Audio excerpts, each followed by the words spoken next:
Shalom, apa kabar kamu semua? Saya harap kamu semua baik-baik saja walaupun di mana kamu semua berada, dan saya harap kamu semua senantiasa dalam perlindungan Tuhan. Saya bersyukur karena pada pagi ini kita boleh berkumpul bersama melayani Tuhan dalam kebaktian online di sisi Borneo. Seperti dulu melayani Tuhan, kumpul bersama bersemuka. Saya harap kamu semua masih terus melayani Tuhan dan terus berdoa padanya. Dengan kesempatan ini, saya ingin mengucapkan selamat Hari Kawan dan kehormatan kepada grup Borneo walaupun sudah berlalu. Hari ini saya memakai pakaian tradisi orang Iban. Marilah kita berdoa, tutup mata dan kunci tangan. Tuhan Yesus, terima kasih kerana Engkau telah kumpulkan kami kembali pada pagi ini. Tuhan, kumohon agar Engkau bukakanlah pintu hati kami dan telinga untuk mendengar firman-firman-Mu pada pagi ini. Tuhan, Engkau lindungilah anak-anak-Mu ini daripada segala musibah, dan Engkau berikanlah kami kekuatan dan kesabaran untuk menghadapi segala dugaan. Tuhan, Engkau juga jauhilah kami dari segala penyakit yang berbahaya. Tuhan, aku berdoa agar COVID-19 ini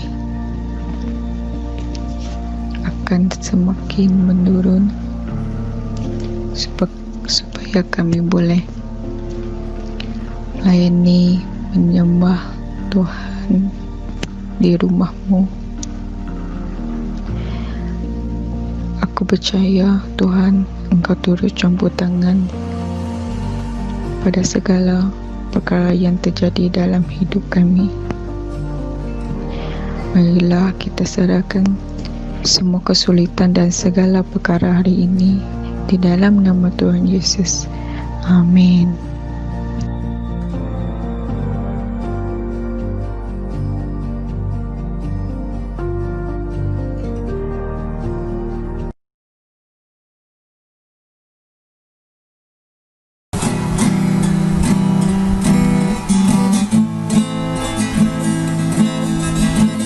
Bersyukurlah kepadanya, bawalah pujian baginya, karena Dia Raja, Dia yang perkasa.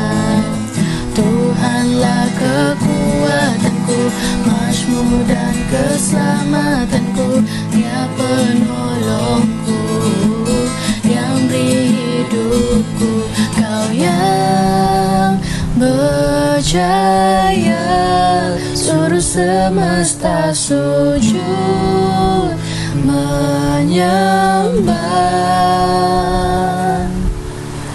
Agunglah kebangkitan-Mu, mujizat telah terjadi. Junjung kasih anugerah-Mu, kekal teguh dan mulia. Masyurlah perbuatan-Mu, Kau penyelamat hidupku. Kasih-Mu tiada tara, bertata Kau Tuhan Rajaku.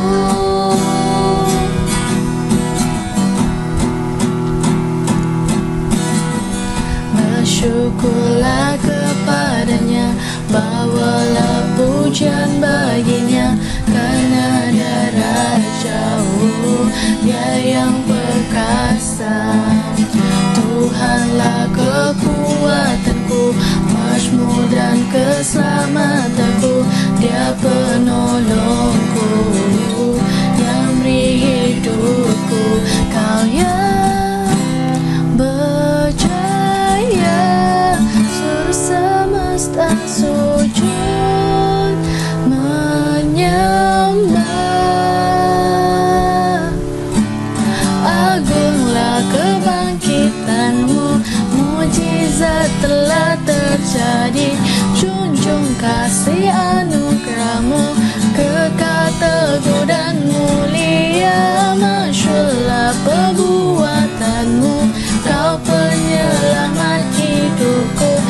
kasih-Mu tiada tara, betata Kau Tuhan Rajaku.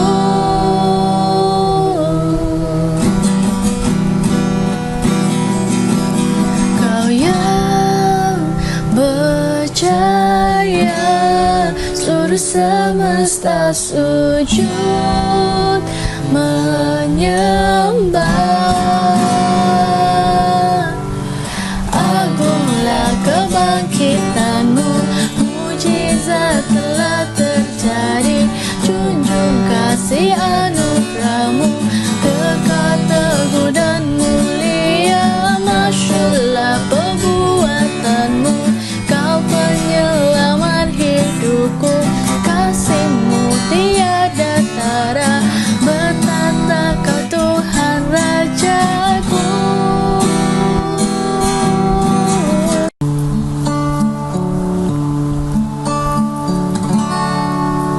Besar pengerinduan Tuhan,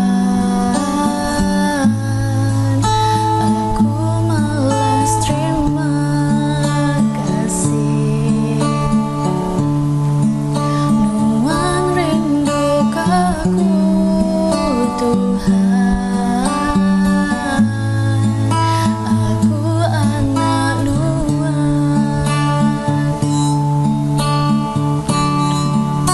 Seminatu Tuhan, biar aku terima Tuhan.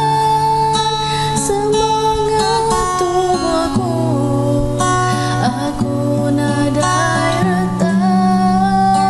Engkau pengeraja, ti amat berkah, diberikan Tuhan. Seminatu Tuhan, meminta aku terima Tuhan. Pemberi aku guna kehidupku, kerjakan Tuhan sepanjang umurku. Besar pengerinduan Tuhan, aku malas terima kasih. Nuan rindu aku Tuhan, aku anak Nuan.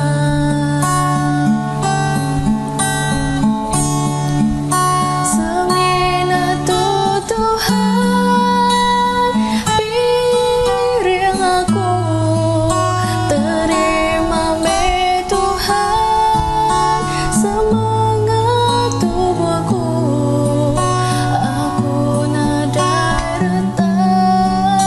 Engkau pengeraja, ti amat berkah, diberikan Tuhan. Seminatu Tuhan, meminta aku terima Tuhan. Pemberi aku guna kehidupku, kerjakan Tuhan sepanjang umurku.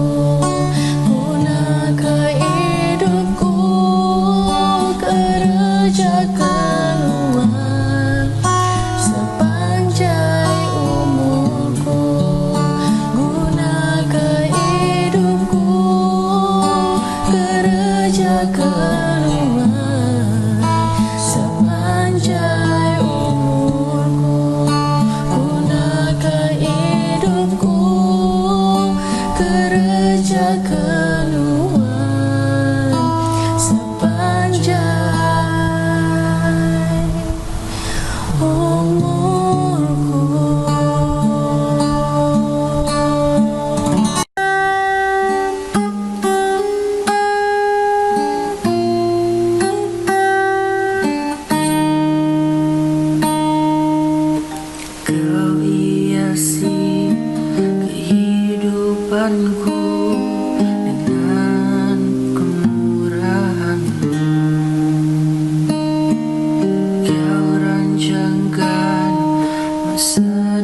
harapanku penuh dengan harapan.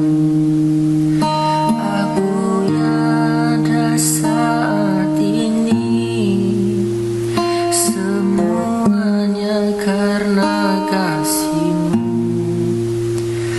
Aku hidup hari ini semua berkat kemurahan-Mu. Terima kasih Yesus, Engkau sangat baik, teramat baik bagiku.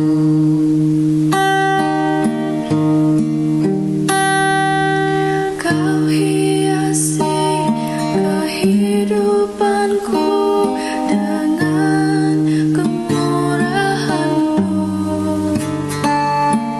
Kau rancangkan masa depanku penuh dengan harapan.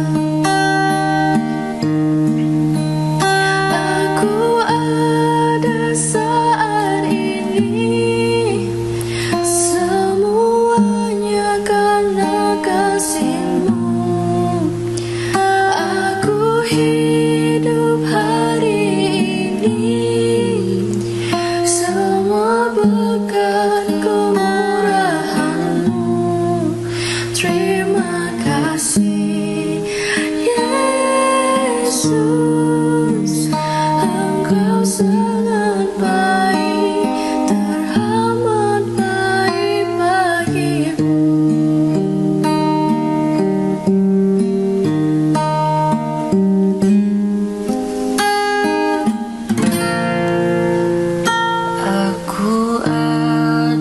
saat ini semua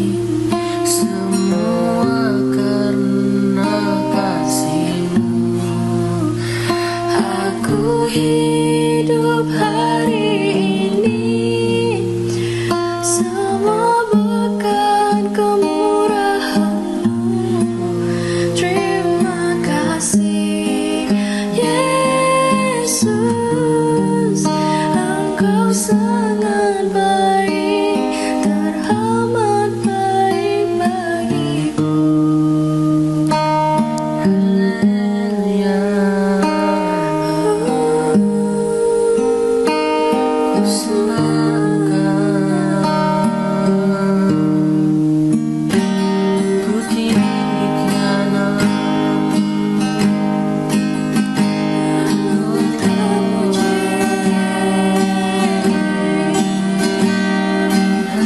Haleluya. Engkau sangat baik. Terima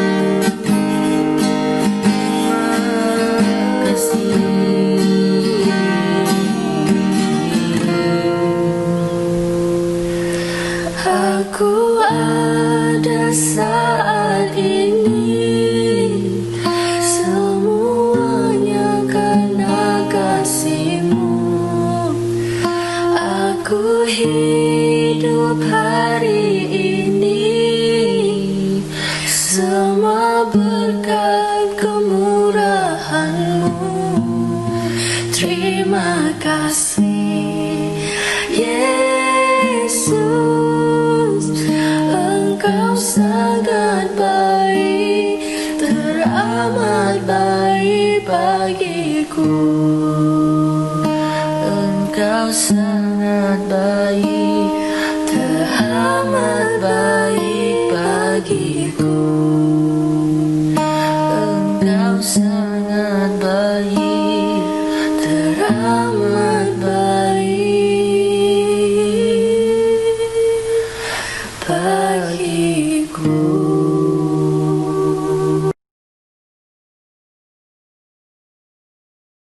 Salam semua dan selamat Hari Gawai Keamatan.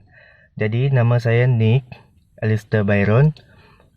Saya ada beberapa kesaksian mengenai kesaksian Tuhan. Pada tahun 2010 saya telah mengalami kemalangan. Jadi pada ketika itu pinggang saya amat tidak berasa sakit, dan pinggang saya mula rasa sakit pada tahun 2012. Saya telah pergi ke klinik untuk memeriksa pinggang saya, kenapa dia berasa sakit. Jadi doktor cakap pinggang saya ada keretakan sikit disebabkan oleh kemalangan pada tahun 2010. Dan tahun 2012 sehingga tahun 2017 memang saya merasa sakit pada bahagian pinggang, bahagian kiri pinggang. Jadi puji Tuhan, saya telah berjumpa dengan seorang pastor, dan dia juga seorang cikgu seni kepada saya. Masa itu saya tahun 2017 ialah tingkatan 6. Saya berjumpa dengan dia masa saya tingkatan 6 di ISCF. Okey, jadi saya telah jumpa dengan dia dan pergi ke ISCF dan bertanyakan kenapa pinggang saya berasa sakit. Dan dia juga telah membuat satu macam upacara, bukan upacara yang gelap. Dia telah pray for me, dan ketika itu saya merasakan bahawa ada satu tenaga yang masuk ke badan saya. Tenaga itu macam sangat kuat, macam ada sesuatu roh yang masuk. Tiba-tiba cikgu saya cakap yang pinggang saya telah disembuhkan. Puji Tuhan, pinggang saya telah disembuhkan. Dan selepas beberapa hari kemudian, saya telah pergi ke klinik untuk check up. Dan doktor itu bercakap tentang pinggang saya tiada keretakan langsung. Jadi sesuatu keajaiban yang telah berlaku kepada saya selama ini, dan saya amat bersyukur kepada Tuhan bahawa Tuhan telah menyembuhkan pinggang saya daripada keretakan. Okey, sekian daripada saya. Terima kasih. Shalom semua.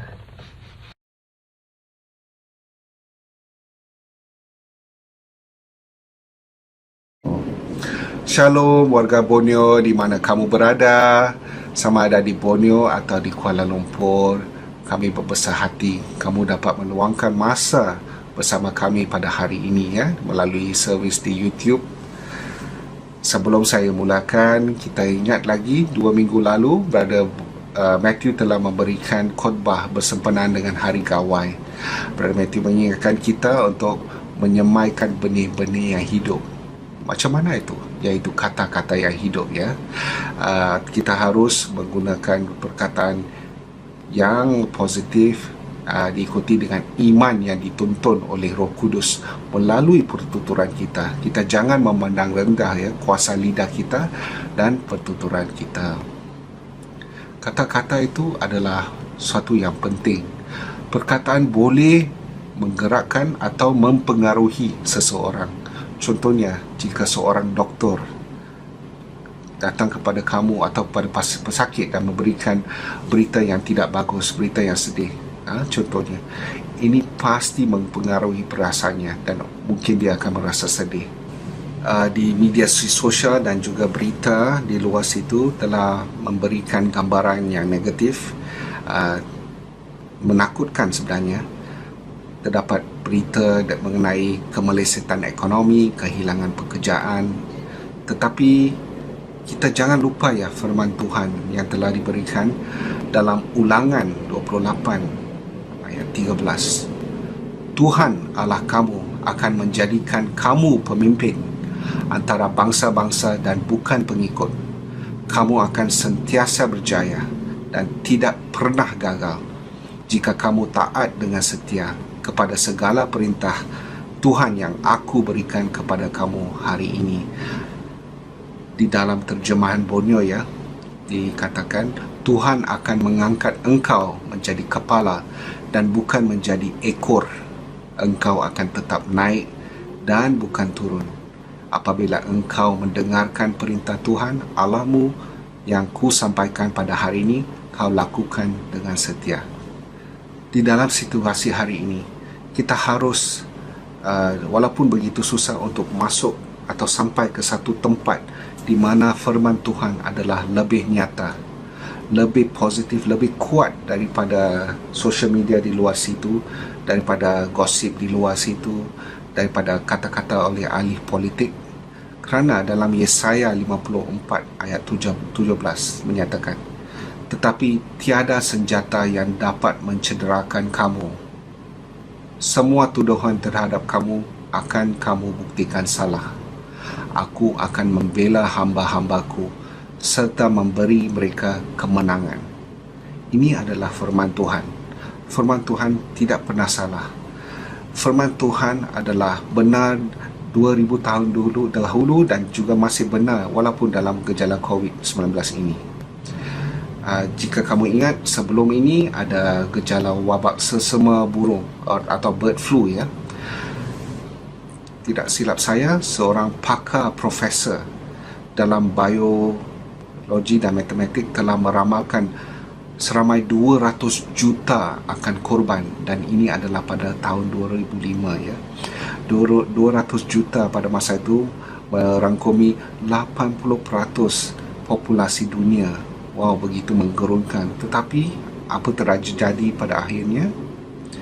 Akhirnya antara tahun 2003 dan 2009, dalam tempoh 7 tahun, terdapat 282 korban. Ingat ya, ramalan sebanyak 200 juta. Tetapi pada realitinya 282 saja yang korban.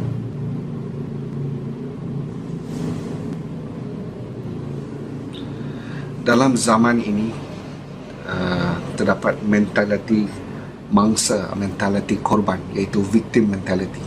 Kita selalu menganggap kita sebagai mangsa keadaan COVID-19. Kita tidak boleh berbuat apa, kami tidak berupaya untuk berubahkan diri, dan ini membawa saya kepada topik pada hari ini, iaitu betul-betul yakin. Betul-betul yakin, atau dalam bahasa Inggeris fully persuaded. Apa itu persuaded? Sebagai seorang peguam cara, apabila kamu hendak melawan kes kamu harus meyakinkan hakim untuk menjebelahi pihak kamu ya. Persuade-nya.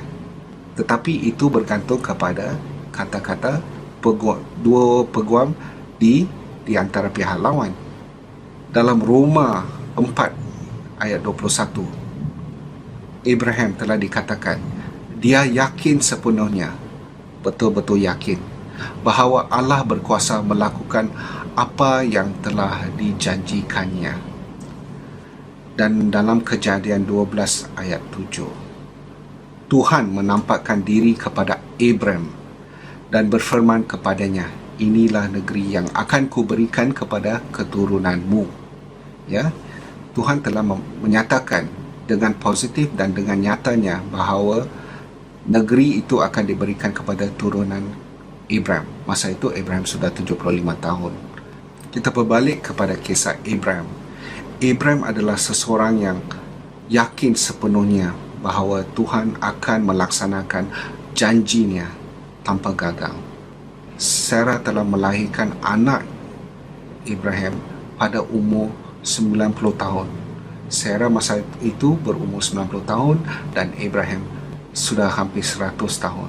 Tetapi Abraham tidak memandang dirinya walaupun badannya sudah tua dan tidak berupaya untuk memberikan anak, dan juga kepada rahim Sarah yang masa itu sudah tua dan tidak mungkin dapat melahirkan anak. Kerana Abraham dan Sarah telah berpegang kepada janji Tuhan dalam Kejadian 17 ayat 19. Firman Allah mengatakan, "Sesungguhnya Sarah, isterimu, akan melahirkan seorang anak lelaki bagimu. Namailah dia Ishak. Aku akan mengesahkan perjanjianku dengannya untuk menjadi suatu perjanjian yang kekal bagi keturunannya." Ingat lagi ya, Tuhan telah menjanjikan Abraham keturunan, dan selepas Ishak ada keturunan lagi, maka Abraham akan mendapat cucu melalui Ishak. Apabila Ishak telah mencapai usia remaja, Tuhan telah berfirman kepada Abraham dalam Kejadian 22 ayat 2, "Bawalah anakmu, anak tunggal yang kamu kasihi, yaitu Ishak, dan pergilah ke tanah Moriah. Persembahkanlah dia di sana sebagai korban bakaran di atas salah sebuah gunung yang akan kusebutkan kepadamu."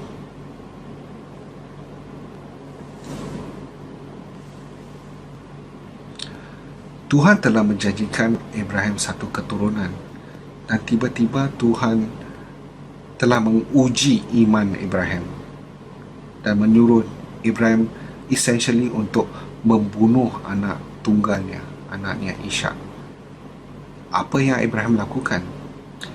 Melalui imannya yang berpegang kepada janji Tuhan, Abraham menurut perintah Tuhan.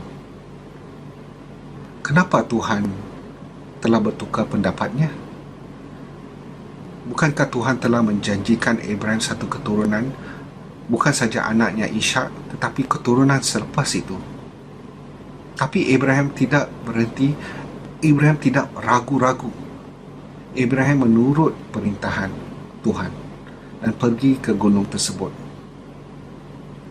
Bayangkanlah jika kamu sebagai seorang bapa disuruh oleh Tuhan untuk membunuh anak tunggal kamu, apakah yang akan kamu buat? Begitu kuatnya, begitu teguhnya iman Abraham, iaitu Abraham adalah seorang yang betul-betul yakin. Abraham yakin sepenuhnya.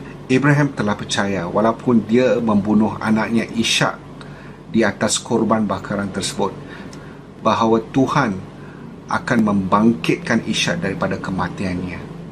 Kita lihat di Ibrani 11 ayat 7 hingga 19.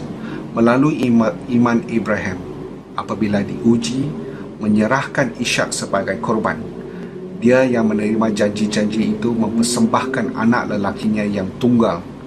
Tentang anak itu telah disebutkan, "Melalui Ishak benih keturunanmu akan dipanggil."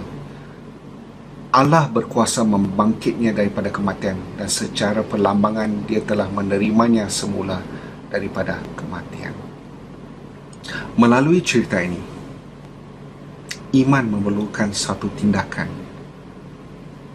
Seperti Abraham, apabila dia menerima firman Tuhan untuk membunuh anak tunggalnya, Abraham telah maju ke depan dan pergi ke Gunung Moriah tersebut. Apabila kita mempunyai iman, kita harus maju ke depan.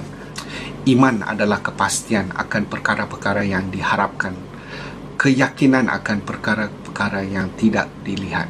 Ibrani 11 ayat 1. Kita tidak perlu memandang kepada situasi dunia pada hari ini. Kita tidak perlu khawatir kerana COVID-19 ini bukanlah untuk selama-lamanya, kerana ia adalah satu yang dapat dilihat. Tuhan kita yang tidak dapat dilihat adalah untuk selama-lamanya. Jadi untuk pengakhiran,